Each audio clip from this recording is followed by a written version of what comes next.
Hello बच्चों, let's read the question and the question says that describe the life history and economic importance of the honey bee.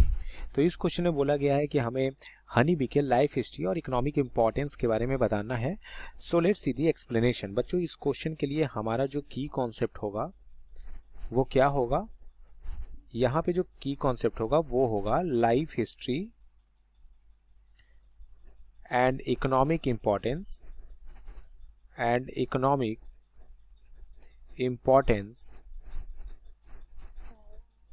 Of honey bee.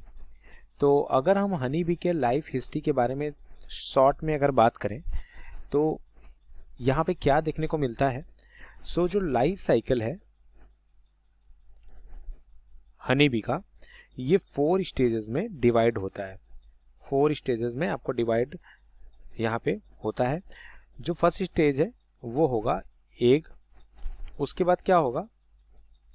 Larval stage होगा, उसके बाद pupal जिसे हम लोग pupa भी बोलते हैं, और उसके बाद क्या होगा? फाइनली एडल्ट स्टेज आएगा। तो अलग अलग स्टेजेस में यहाँ पर आपको अलग अलग चेंजेस देखने को मिलता है। एक के बारे में अगर हम बात कर लेते हैं तो जो क्वीन है, we can say that a queen will lay one egg per cell throughout the brood nest। और यहाँ पे ये बेसिकली कहाँ पे लोकेटेड होता है? तो अगर इसके लोकेशन के बारे में बात करेंगे तो ये सेंटर ऑफ हाइव में लोकेटेड होता है। इसके अलावा अगर हम बात करते हैं यहाँ पे इकोनॉमिक इंपॉर्टेंस के बारे में, तो इसका जो इकोनॉमिक इंपॉर्टेंस होता है वो क्या होता है? सो यहाँ पे अगर हम बात करते हैं तो पूरे वर्ल्ड में अगर हम बात करते हैं तो pollination of views, the value of the pollination of बीज दैट इज मैक्सिमम, जिसे हम लोग बी पॉलिनेशन के नाम से भी जानते हैं।